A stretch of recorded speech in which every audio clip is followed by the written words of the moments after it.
Are you off hotspot, Brian? You said there's no Wi-Fi there. No, I just, to be honest with you, I just couldn't read it. My eyes are too old. I couldn't read the welcome packet that had the password on there. Nice. My wife Oh man. figured it out for me. Hello, my friends. Recool. Thank you for joining us for the PEBCAK Podcast, a weekly information security show featuring some all-around good people. It is week 46 of 2024. I'm Chris Louie, and cashed in on my election prediction bet. With me, I have my co-host, Under on that. the Cloud God, who is still clutching his bottle of whiskey on the cold linoleum floor since his candidate lost. Not true. I bet that Jill Stein would only attract 0.0001% of the vote, and I am officially a Bitcoin bro billionaire. He definitely cashed in on that one. She got 0.001% of the vote. How bad is that? I don't even know if that's true. I didn't gamble anything.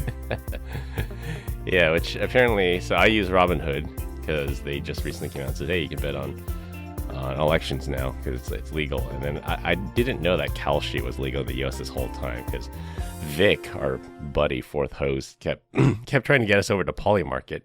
He's like, just use crypto, join Polymarket. And then I'm like, all right, fine, I'll join Polymarket. Literally, the first question they ask when opening up a Polymarket account is, are you not a U.S. citizen? Because apparently U.S. citizens can't use Polymarket. So thank you for that tip, Vic. What is that about? Yeah. Was it Canadian company? Yeah, so Kalshi is Approved. U.S. only, and then Polymarket is everybody except the U.S. And then Robinhood is U.S. only, but you can only bet on the winner. You couldn't bet on all these. There's all these weird and funny side bets that Vic's trying to get us in on, like, will Trump pardon so-and-so within the first 100 days? Oh, let's go. Can always use a little bit of money. Is this got to be like the crypto revolution that Brian got us in on, and we're just going to like lose all our money again? Oh, yeah. Well, today we actually made some of that money back. I think everybody's double. Yeah. We're rich, guys. I don't know if you guys looked at it, but it's filthy stinking rich. Paper rich. Yeah. Paper. Well, digitally rich. And we have such as paper anymore. And we have Glenn Medina, or should we call him Mandate Glenn, or MDG? How was the mandate out in Maui? It was awesome, dude. You guys missed out. I was trying to see if you guys can come next time, but I know. you guys are Thanks for always the busy. invite. Yeah. Well, we've got the security summit in January. I mean, or in February next year. Let's set something up. Yes, we do. I'm thinking international vacation, guys. 5 Passport days, bros. all inclusive. Yes. Maybe. I don't know if that means. Far again. Gonna crack the old whip on you. Yeah. I'll tell you some of the jokes later on. How about we just invite the spouses? Then it's game on. That fixes that Then we problem. That would be cool. 2-week security summit. I would get so sick of you guys. Now, I guess this week we are recording quite late in the night due to schedules. Yes. As is tradition, since we are recording so late, this is a drinking episode. What? Combined, we have decades of information security experience here, not just to educate, but to entertain. We've got 4 awesome stories for this week, so sit back, relax, and enjoy the show. By Chris's point of we're drinking because it's late, it just really means it's just him drinking every single night. Alone. Because it's past 9 o'clock at night. Yeah. That's our tradition. Every time we record an episode this late, it's always a drinking episode. Wish I would have known that. I thought all episodes were drinking episodes. Now you tell me? This week, we're going to talk about law enforcement not able to hack into iPhones, Apple lending a helping hand to airlines. For our third topic, a story of instant regret, and close with election recap talk. Ooh. For our first topic, and a story that was absolutely hilarious to me when I read it, law enforcement officials are learning about a previously undocumented new feature of the iPhone. Starting with iOS 18.1, your iPhone will automatically reboot if it has been idle too long or lost network connectivity. How did law enforcement find out about this, quote, feature? Well, they had hundreds of locked iPhones stored in evidence lockers, and they all of a sudden started randomly rebooting. Even iPhones they had in evidence that did not update to iOS 18.1 somehow rebooted when they got a signal from a nearby phone that was already updated to the latest iOS.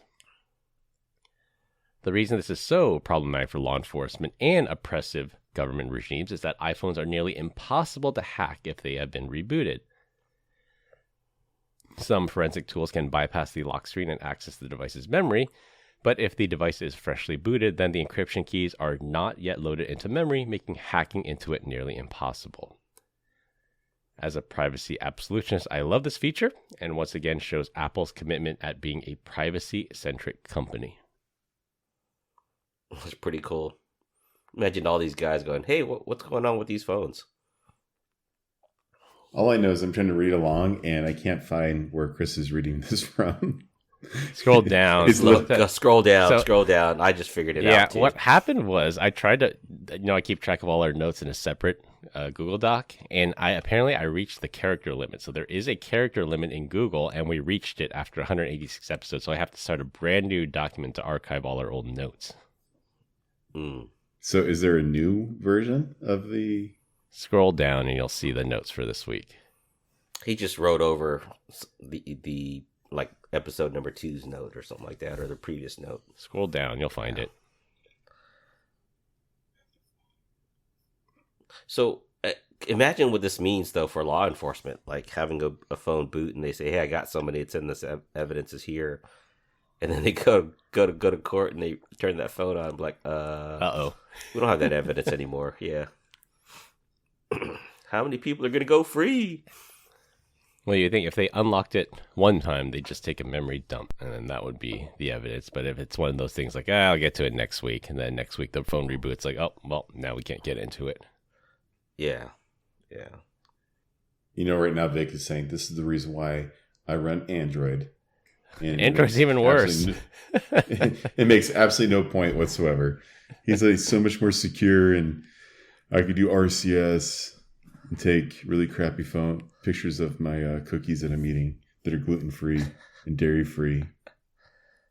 Take pictures of his dogs eating cucumbers. I've never seen a dog like cucumbers. That's kind of weird. I missed that. Was it? Is it if like your phone gets stolen by thieves or some oppressive government, then they have a fixed amount of time to try to hack into it before your phone just reboots it. It's almost impossible to get into. What are you worrying about?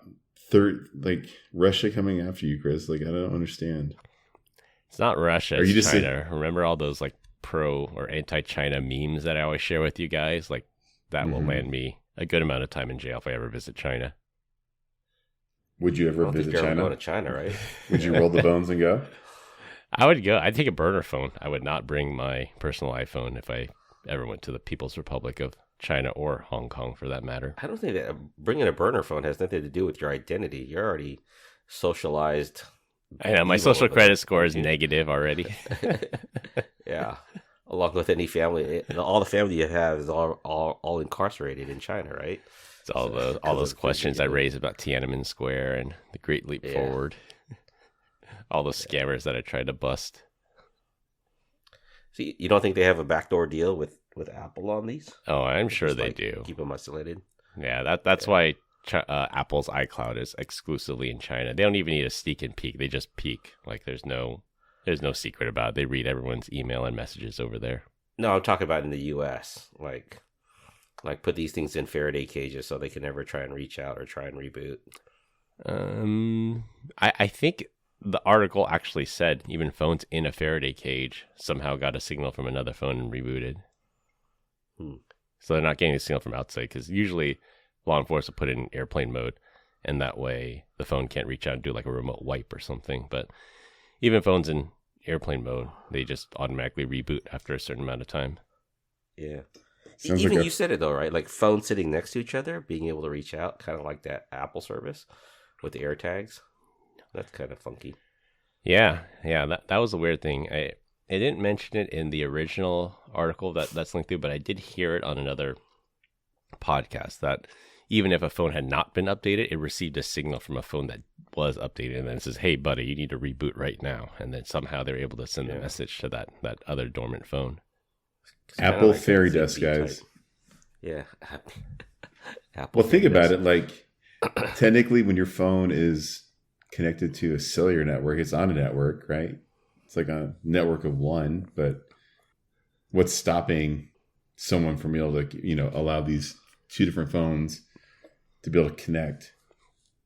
I mean, I guess that is zero trust. I just wonder if there's a way peer to peer. around it. It's like AirDrop. I think each phone in itself would have to be in a Faraday cage. Not all these even phones if in they the do same talk to Faraday each other, cage. but what does the next phone say to each other? Hey, bud, time to upgrade. Time to even though reboot. I don't have an internet connection. Not upgrade. You're gonna get. It sends a signal to reboot. There's some magical signal Apple can send to tell another phone to reboot. Oh wow. It's been there since iOS 3. It was just waiting to be enabled. 15 iOSs later. Yeah. Do you think that the police have them all plugged in together? And I mean, sitting I think they somewhere? have to. Yeah, because it's for this exact reason. Because the technical reason is when you unlock a phone for the very first time, like you turn on your phone, type in your PIN because Face ID won't work on the first time. It loads the encryption keys into memory, very similar to how Mimikatz for Windows is able to dump credentials out of memory, because you always have to have the encryption keys running in memory, and that's the way that you can access data on your phone. You have to load the keys into memory. When the phone reboots, the keys are purged, and then you have to reload those keys into memory by typing in the PIN code. So even if they were able to bypass the PIN lock, they're not able to access the encryption keys on the phone. Can you imagine, like, back when the first iPhone came out, some nerd in the room was like, hey, we should probably think about securing these things and, encryption keys. And everyone's like, no, we're not going to do that. PIN, that's silly. Like, you know what I mean? Like, I can only imagine. Can you imagine that? Like, if you're, like, you go back in time, you're the iPhone 15 dude, and you're like, no, we need to make privacy top of mind. I think it would probably rock some people's heads, because like at what point did iPhone go to an hardware based key storage for the iPhones for that? I want to seven? say, yeah, no. Yeah.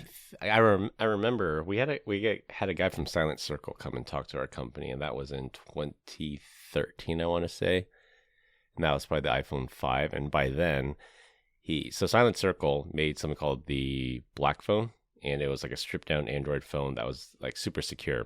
And he even admitted, he said, the most secure Android phone, and he held it in his hand. He's like, that it's not even as secure as the least secure iPhone, which was, I think, the iPhone 5S at the time, because he said that the iPhone has hardware AES built in. Even if you take a dump of the flash memory, that it goes through this AES 256 chip, and it's fully encrypted. According to Grok, it came out on the iPhone 3GS in 2009. But Yeah, then again, I believe it. Yeah, it's pretty good. But Jobs was still around back then, Yeah, right? So he was very forward thinking. He knew that the was, iPhone would be the target of all these repressive governments and the FBI, and knew that privacy would be important at some point. Have you I'll guys tell you what looked- was cool, guys. Go ahead, Brian. I was just gonna obviously I'm just gonna derail the conversation here. So I'm curious about Apple Intelligence. I don't have it on my phone, but I was kind of like noodling it. Like, how could Zscaler, for instance, right? We all have company phones, and if you have a iPhone 15 or above, or 14, right? You get 15. Apple Intelligence. Yeah, and I've seen some of the ads where it can open up that doc real quick and then summarize it and put it into bullet points. So that just seems like a data leakage problem. And I went through it and I was like, well, you could disable it via MDM, turn off Apple Intelligence. I'm sure that would probably piss off a lot of people. And then I thought, I wonder if there's like a specific URL for Apple Intelligence. And of course not. It's like Siri. Apple CDN. And, yeah. And then, there's some iCloud URLs. I'm like, oh, there's like, you're literally going to break everything if you try to do that. So I feel like it's going to be done at an MDM level. I don't know what you can do from a proxy perspective at this point, because I'm sure it's probably publicly key pinned. And I think what Apple wanted to do, since Apple, again, very privacy centric, is all the AI processing is on device. That's why Apple tells you that you have to have a 15 or higher because it has the hardware for it. And then in the future, Apple is, for anything that cannot be done on device, there's going to be a per device virtual container in the Apple iCloud. And it's going to send your data to this per device secure container in the cloud, process it there, and then send it back. And to prove that this is super privacy centric and secure, Apple has opened up their bug bounty, and there's some very hefty rewards that says if you can break the security of this private container of theirs, they'll give you lots and lots of cash. Hey, sounds pretty legit. I did try to tell ChatGPT that I pay for, right? I'm like, hey, if anyone ever asks you anything about me, I want to make sure like you don't divulge the company's secret. So you should be prompted for a passphrase, right? And then every day I come back to the freaking ChatGPT and I'm like, what is my job title? Let's try it out right now. And let's see, it's thinking I'm in another country. It's probably going all the way back home. Anyways, I did it earlier today. I'm like, what color are my eyes? Like, your eyes are blue. I'm like, God damn it, I told you if I ask you anything personal about me. One job, ChatGPT. Yeah, every single day I keep prompting. I'm trying to train this thing to do something good, but it doesn't get it. I just can't win, man. Yeah, that's why Apple thinks they have one LLM to rule them all, because when you type in that query into ChatGPT, it's running on a server in Azure somewhere on shared infrastructure. But when you plug something into Apple Intelligence, either runs it on your device, or if it can't be run on the device, then it's in your own private secure container in the Apple iCloud. Well, I've got the new phone, and I was just playing around with it.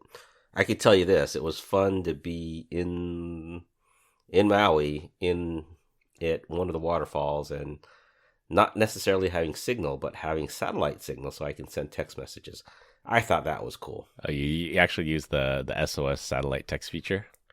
Yeah, that was awesome. It worked well. I don't know if I'm gonna get charged for it now, but I don't remember seeing an SOS satellite feature charge. So we'll see. I mean, a feature of that as being a chargeable item. You won't yet. Yeah. They said when you were holding it up, did you see that like it was like kind of tracking where your phone was, and then when it locked, then you can actually send a text message? No, just on the top right of the phone where you see the three lines or the four or five lines. Instead of that, you just saw what looked like a satellite in that corner, and it said SOS right next to it. So pretty cool. I'll have to send a screenshot of that. The satellite. I must have just been out somewhere weird that there wasn't like great coverage from a satellite perspective, so I had to hold the phone up to get that. Mm. Yeah, Tim Apple, when the iPhone 14 came out, they said that was the first phone that had the SOS feature. He said it'll be free for the first 2 years, and then he kind of alluded to it being a paid feature later. But still, it has not been chargeable. But they've left the door open that it's going to eventually be a paid feature, probably with like one of those iCloud premium bundles that they sell. Who charges that? Is that Apple or is that the carrier, the mobile carrier? The mobile carrier will charge Apple, and then Apple will pass that on to you. And Apple just made, I think, like $100 million investment in the satellite company and extended their contract because during Hurricane Helene and some of the other hurricanes that devastated the East Coast, like that was the only way people were able to communicate. Yeah. And same thing with the giant Verizon outages they had on the East Coast. That was literally the only way people could message each other was through this Apple SOS satellite feature. I can tell you also was cool was flying to Hawaii and flying back on Southwest. Great job, Southwest, on upgrading your internet services where it was the whatever satellite link. Are they Starlink they now? had. Yeah, Starlink. It was supporting my YouTube streaming, my YouTube videos, viewing them, and I was like, this is actually really cool. Yeah. So I've heard good things about Starlink. I was actually considering, because when the whole thing happened on the East Coast with the hurricanes, Elon says everybody should buy Starlink, even if anything, just use it as a backup. Like that's actually a pretty good idea to have Starlink as a backup. Oh wait, It's an expensive cost. Wait a second. The guy that when he slept in my house downstairs barricaded the door with the bed needs to worry about having secondary internet? That doesn't make any sense whatsoever. No way. Doesn't sound like you at all, Chris. And he's buying the Cybertruck because it's bulletproof. It is. It He's is bulletproof. concerned about that. It's bulletproof, shatterproof windows. It's California proof. Well, all right. Moving on. Moving on. All right. For our second topic, sticking with the topic of Apple being a very privacy-centric company, Apple will soon allow you to share the location of your AirTag with your contacts, and even soon they'll allow you to share with airlines. And this is following the trend. I do this myself. I put an AirTag in every luggage that I check in, even my carry-on, my backpack, anything I take with me when I travel. There's always an AirTag in each one of them. And Apple will soon let you share that data with airlines, because you could say, like, if your luggage gets lost, you tell the airline, well, I clearly see my luggage is still in San Francisco. I'm in Austin, Texas. And then they're like, well, it'll get here when it gets here. But then you can then share it with them and say, well, then now they can track it and let you know when your luggage lands in Austin. And this actually happened to a coworker of mine. We were at sales kickoff. He flew through Seattle. And if you guys remember, in August, Seattle SeaTac Airport had a major cyber attack. So all the luggage got lost, and there's parts of it that were shut down. And he was always like, "Where's my luggage? Where's my luggage? Where's my luggage? You know, you said it'd be here today. You said it'd be here today." And then I think it took 2 days for him to get his luggage. But if he had an AirTag and he could share it with the airline, they might have been able to track it better, and he would have been able to track it better and know when it would get delivered to his hotel. Because what had ended up happening was the airline delivered his luggage to the hotel, never got a phone call, and then he just called them and called the airlines, like, "Where's my luggage?" And they said, "Oh, we dropped off at your hotel. What are you talking about?" And then never communicated that. But if he was able to track that, then he would have been able to know that his luggage got dropped off.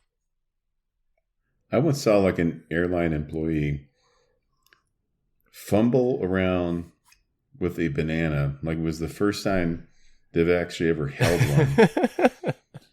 And proceeded to break into it from the middle of the banana. So you're going to tell me that these sane people are going to be able to understand that I have an AirTag that tells them the precise location of my device? I'm not buying it, man. Well, if the cops can't get it right either, come on, guys. We've already proven that. You know what So I think all your guys' utility for AirTags is stupid, and I would never do it.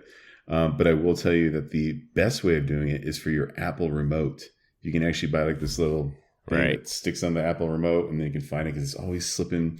I'm a creature of habit. It always goes in the same place every single time. For my kids, it's somewhere in the house. And it's great to be able to find the damn remote when I need to. You just don't glue it to the Apple to the remote. No, you want to buy a little cushion.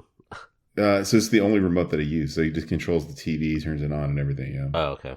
Yeah. I think the new TV remotes, I have maybe the current or current -1 gen. There's an actual find the remote feature as part of the Apple TV now.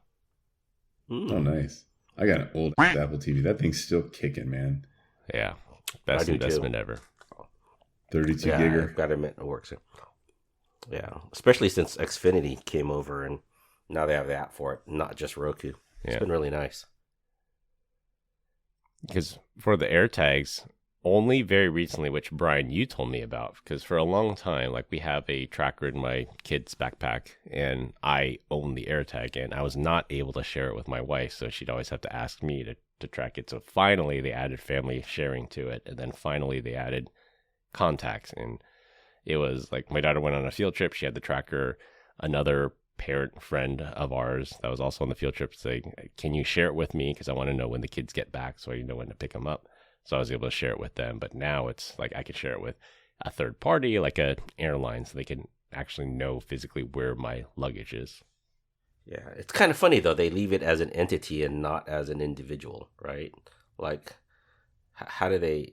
That's a different integration between an entity and an individual. Now, anyone at entity can have access to that tag, right? So if you give them the wrong tag, or if they have access to that tag now, it could be used differently. Yeah, that's why you got to be careful. And I'm guessing like with the integration with the airline, it's not finalized yet, but I'm guessing there's going to be like self-expiring permissions, because for that parent, I had to manually add them, and then when the kids got picked up, I manually removed them. But there has to be some kind of automation that says when your luggage is found, the airline automatically loses access to it. I can tell you where your keys are every day. So I can tell you where Glenn is at right Never now. lose my keys. Yeah, I can tell you where Brian's at right now. I looked it up. It's not like I care, but yeah. You But still did ask Chris him where won't it share. was. Yeah, I just know where Chris's keys are because he leaves them with me. Yeah. But lo and behold, if anything were to ever happen to Chris, we are his password reset, right, Brian? So for his wife, but he won't tell us where his location is. But it's okay. You guys are my favorite. Glenn, you're actually closer to me than the rest of my family. Outside. By the way, my wife is here right now, and she said she'd rather shoot herself in the face than to be a guest in the podcast. So if that makes you guys feel any better. What? What? Come on! Why wouldn't she come Let's on the go. show? Yeah, not even say hi. Like, Yeah, just pop I was in. like, honey, it'll be fun. She's like, no, I'm not going to do that. Just She knows us. She met us in Costa Rica. we could talk about her trip to Jerusalem. you could. Or Jordan. Yes, Jordan. or Jordan. Yeah. She went to both. Yeah. All right. I'll send her. I'll send her you guys' love. Not a high probability we're gonna ever get her on Alan as a guest. Then Just as not much at as we have getting my wife on the podcast. So not at 10:30 at night. I thought when I had her like alone in a hotel room, it was done. But nope. other things happen when you have your wife alone in a hotel room. Hey now. Not Hey, now. podcast guest. Well, I think it's good. I want to see more integrations like this. Find my luggage, find my package. I think another use case potentially for this is finding all these lost and stolen Find your packages, package. like those Pervert. porch pirates. Like Find your ship package, something pervert. and then share the location with the police and say, "Hey, here's my stolen package. Go to this house and kick in the door." Glenn, stop in the trying to door. cheat and look ahead. Waving Hey, I'm not the doing anything. bow. He's tuned out. He's ready to night. yeah, I think it's a good idea. I'm you're always concerned about the nefarious side of things, right?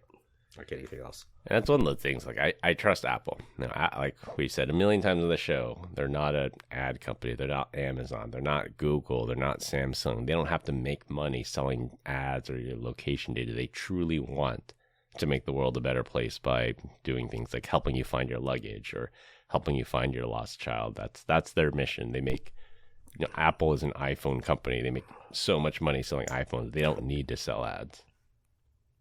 Yeah. Thank goodness. All right, I for our just got third an topic. ad. Just kidding. For our third topic, a somewhat heartwarming story, or an FAFO story. A hacker stole and then promptly returned $19.3 million in cryptocurrency that belonged to who else? The U.S. federal government. The funds were tied to the 2016 Bitfinex hack, which the U.S. government recovered a large amount of the stolen funds. After this hacker stole this nearly $20 million, they took the steps out of the crypto thief playbook and began laundering the money in various online exchanges and decentralized finance or DeFi platforms. After a day had passed, blockchain analytics firms noticed the money being returned to the wallet it was stolen from, and it's not too hard to figure out why. So, number one, cryptocurrency is supposed to be anonymous. Right? That's what we're led to believe. Yep. And obviously it's not. And number two, how the heck is the U.S. government getting owned? Don't they know how to do this? Make it secure, cold, offline storage, right? Is that what you say, Chris? Yeah, always use cold storage, never hot wallets. Well, the question is, who's going to control that cold storage, right?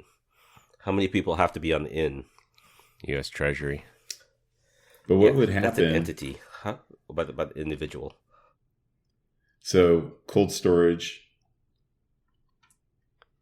the only password is that on there or the security is the 16. Is it 16 words? It's 12, 16, or 24, depending on what kind of wallet you use. There's a passphrase you can use. Okay. So did they just happen to guess the 16 or 24 and then start to pull the money out and do something with it? The article doesn't go into detail of how they hacked it, if it was a hot wallet hack or if it was a passphrase guessing hack. What has happened before, so I know for a fact that it's happened when the U.S. Marshals had to send some stolen cryptocurrency to an account owned by the Treasury.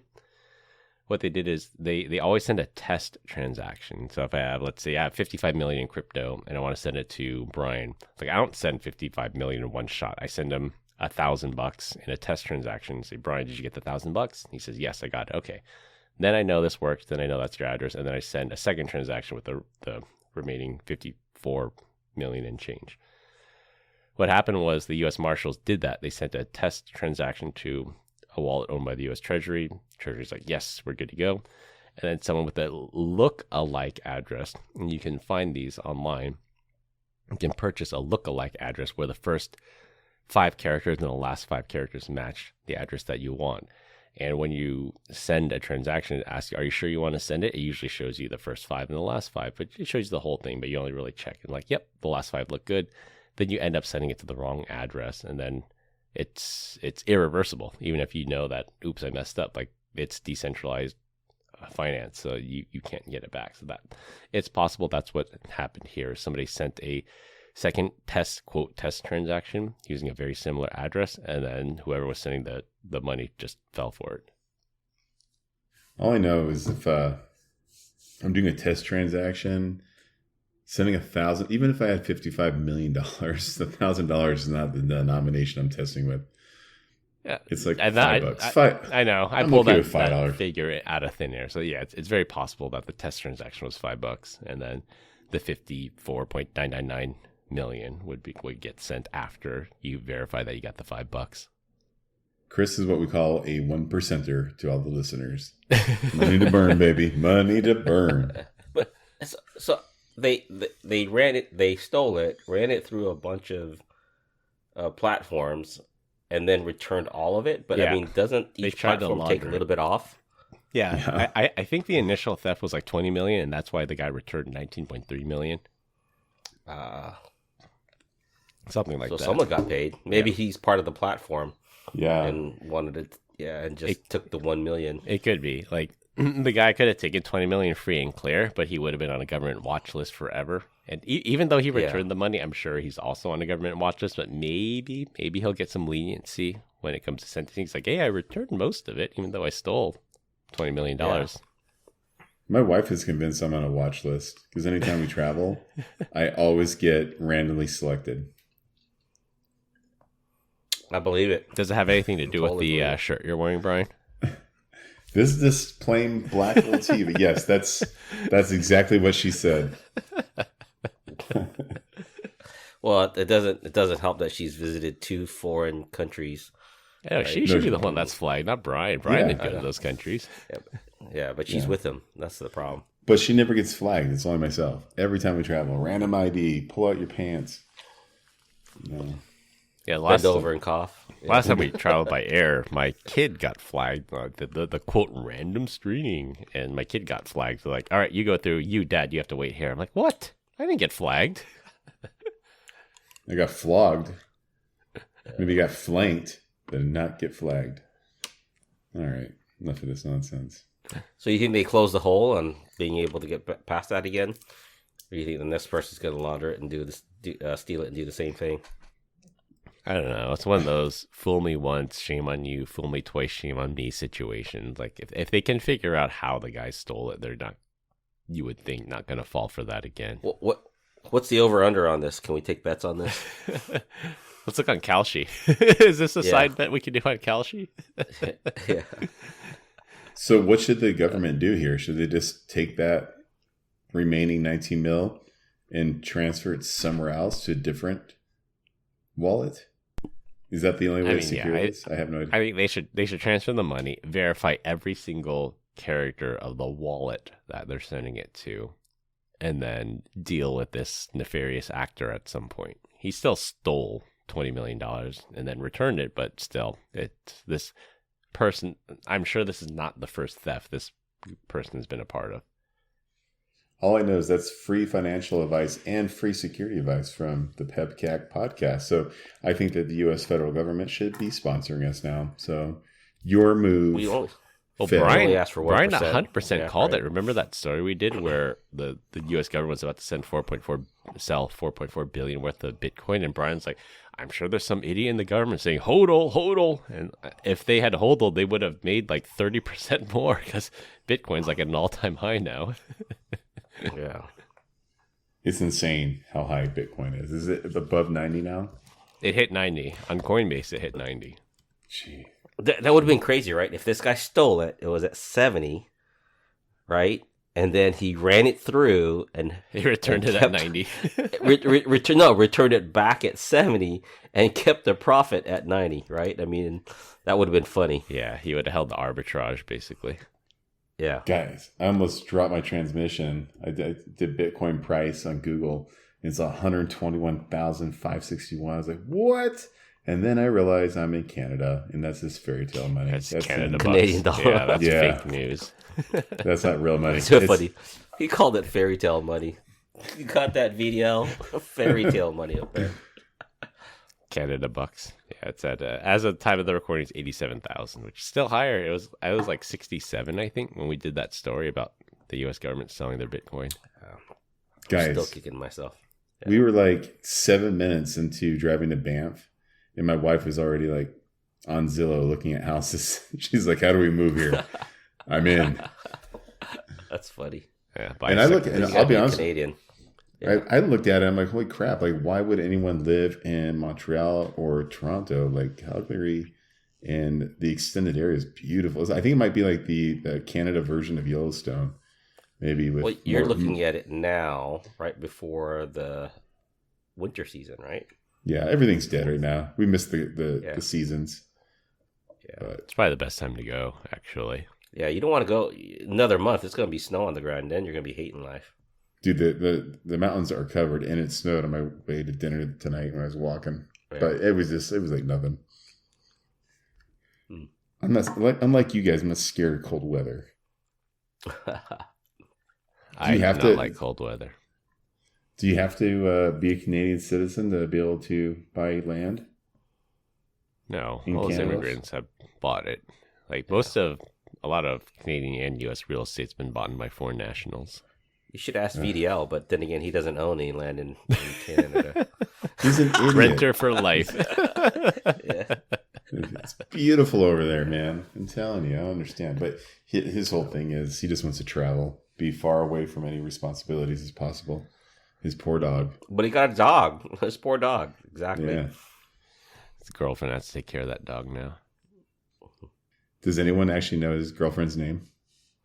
I do. I just don't want to out her on the podcast. All right. She all right, shares now- the name with a Simpsons character. Oh, okay. Dang, look at. Did you know it, Glenn?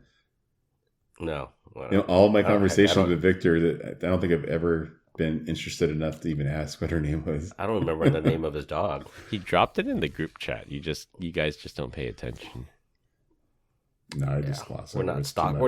We're not screenshot takers like you, Chris. I believe that Chris is not anymore. Yeah.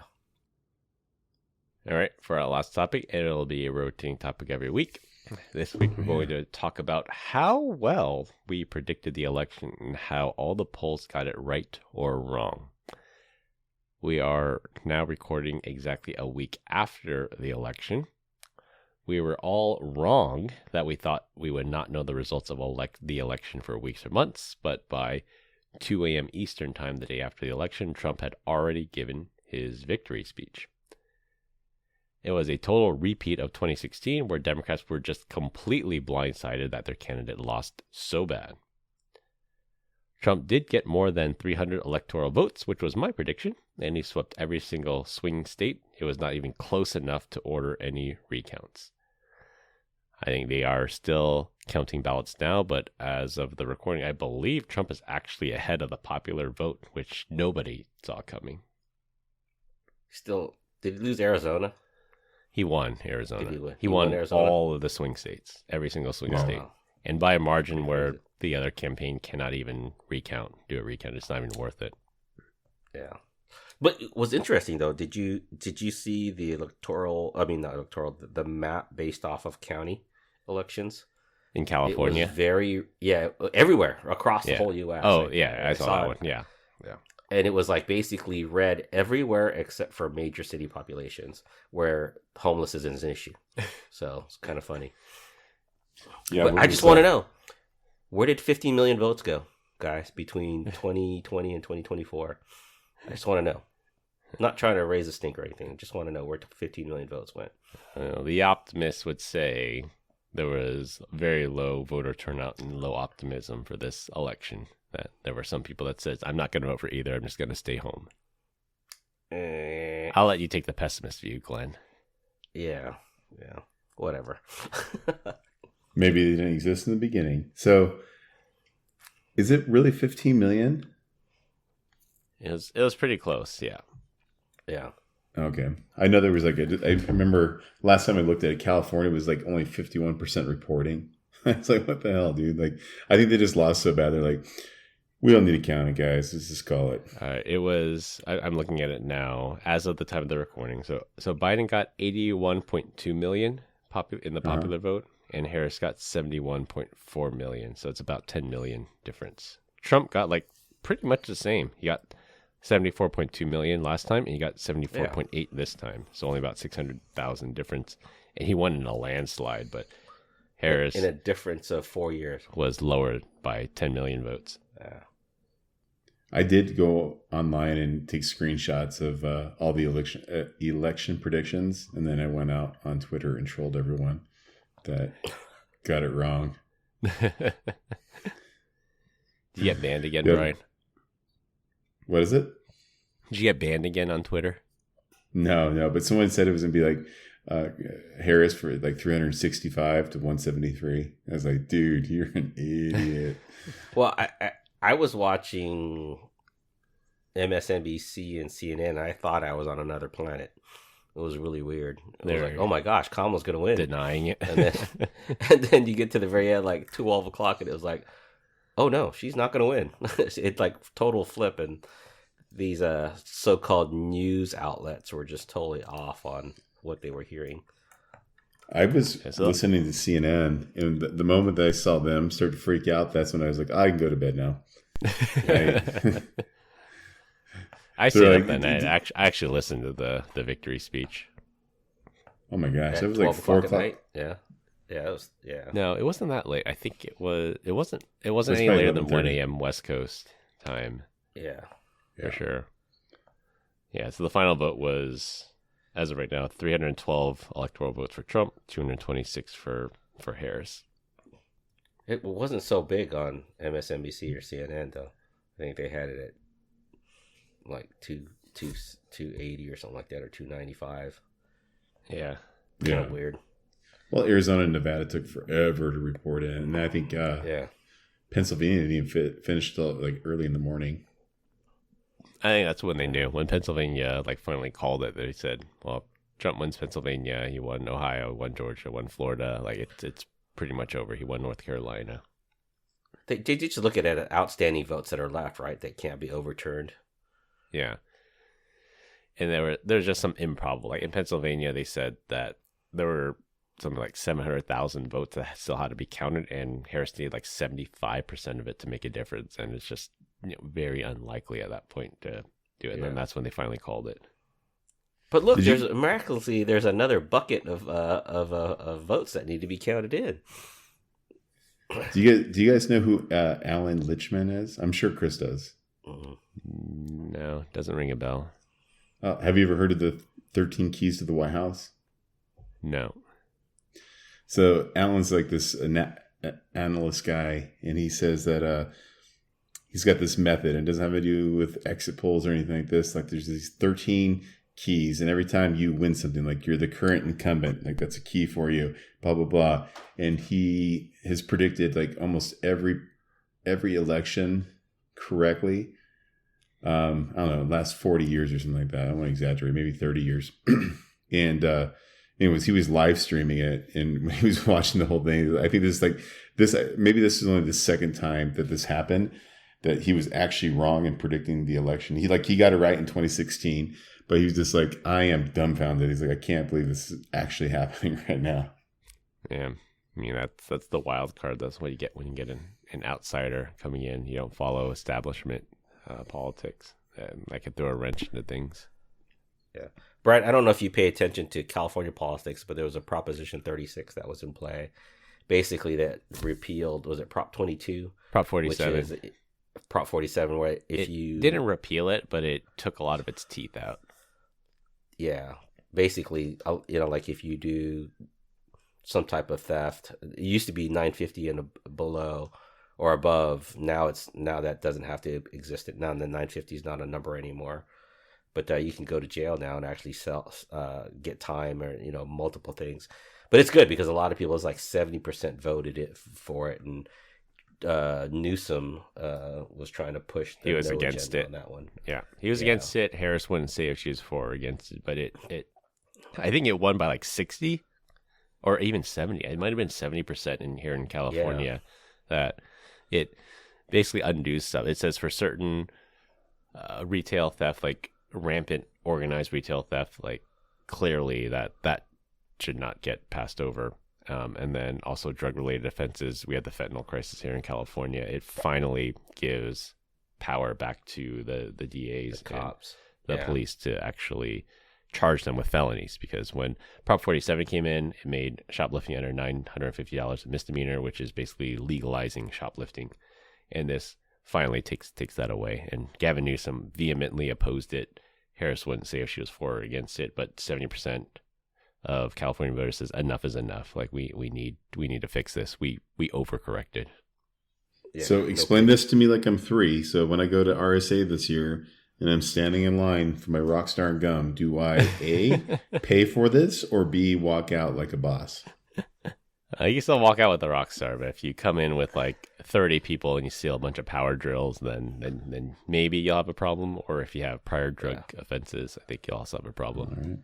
All right. Did you see that there was a guy before elections? There was a note of a message on some guy's store that said, "Hey, everything in here is worth $951 or $950, and you get your discount when you come to the register and pay for your stuff." I actually saw that. Basically, yeah, pretty cool. I don't know how enforceable that was, though. Yeah. So I just brought up the 13 keys that you can look at, but whatever. It's not that big of a deal. My favorite though is like this one. It was Stay Wonked on Twitter, and he says Trump isn't going to lose. He's going to get humiliated in a blowout, and then his life will belong to Jack Smith. And then he had predicted Democrats would get 314, Republicans would get 216. So did you troll him back? Did you? I might be blocked. Who knows? That's awesome. But it was also kind of weird that there's like an alarming amount of people. I wasn't really even paying attention. I was just screenshotting it, just going through, and that actually got it right. Like, well, it was Ben Shapiro. I can't believe that Ben Shapiro actually believed it. He was like kind of on the fence, but he got pretty close. He said 316 to 222, so he was only off by like 2 points, man. Yeah, what was interesting in this cycle was that, like, I don't watch cable news anymore, not even Fox, CNN, MSDNC, any of those. Like, I get my news from X. Like, I deleted Instagram off my phone. Like, I don't do that, but I got everything through X, and all signs pointed on X to a Trump victory, like a landslide, like a landslide. But people are saying, well, that's the algorithm. If your person is leading, or if you want this person to win, that X is going to deliver you news that says this person's going to win. And then Elon came out the day after the election and says there's really no surprise. Like, if you followed news trading on X, like, everybody knew it was going to be a Trump landslide, that mainstream media is being replaced by things like X and things like podcasts and stuff that it's not, you can't trust traditional media anymore. Yeah. And I think that's one of the discussion points going forward was just how bad the media has been over the last 4 years, that no one's really watching traditional news anymore. It's all online, right? Everything is either on X or some other platform, but definitely not in the news stream anymore. I want to say that, there's a lot of reasons why Trump won and Harris lost, but I think that one of them was the podcast. Like 2024 is like the podcast election year.